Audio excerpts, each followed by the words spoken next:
등 파인 드레스를 입고 있는 국회의원, 등에는 타투를 한 것으로 보이는데 류호정 의원의 최근 행보가 계속 화제가 되고 있네요. 네, 류호정 의원이 문신 합법화하라고 이제 행사를 한 건데 등에는 스티커를 붙인 거죠. 저 스티커를 붙이고 저런 식의 문신을 우리나라가 불법으로 하는 게 말이 되느냐라고 하면서 지금 어느 통계에 따르면 우리나라에 저런 문신이라든가 미용 문신, 눈썹 다 합쳐서 그걸 한 분들이 1000만 명에 달한다는 통계도 있던데 네. 물론 그게 사실인지는 저는 모르겠습니다. 진짜 우리나라 국민의 5분의 1이 그렇게 하셨는지는 모르겠는데 최소한 어쨌든 100만 명은 넘는 것 같고 몇백만 명은 되는 것 같고 근데 현행법상 그분들이 다 불법이라는 얘기가 되는 거거든요.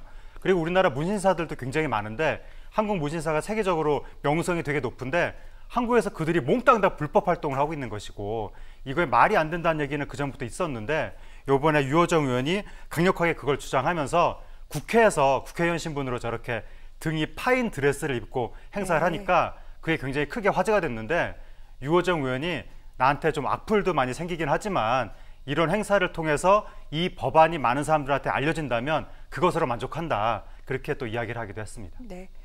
자, 류호정 의원, 사실은 건설 노동자 유니폼을 입고 또 국정조사를 하기도 하고 어찌됐건 국민들의 시선을 끄는 데는 성공한 것도 같습니다. 이번 법안에는 무소속 홍준표 의원도 동참을 했다고 해서 화제를 모으기도 했고 홍 의원이 실제로 눈썹 문신을 했기 때문에 또 여기에 대해서 유 의원이 요청했다 이런 후일담이 알려지기도 했는데 그런데 정치인들이 지금 화제를 모으고 있는 대목이 류호정 의원의 의상뿐만이 아닙니다. 여권 내에 지금 여러 인사들이 파격적인 변신을 하고 있다 이런 얘기 들리던데 어떤 내용입니까, 평론가님? 예, 정치인들이 젊은 모습을 보이려고 굉장히 노력하고 있는데 이낙연 전 대표가 프로게이머 만나서 게임을 배운다거나 정세균 전 총리가 가죽 점퍼를 입고 선글라스를 끼고 힙합 패션을 한다거나 아니면 박용진 의원은 롤린 춤을 따라하고 등등등 이런 것들을 한다고 하는데 항상 때만 되면 이런 모습은 나타났었는데 요번에는 더 정도가 심한 것 같습니다.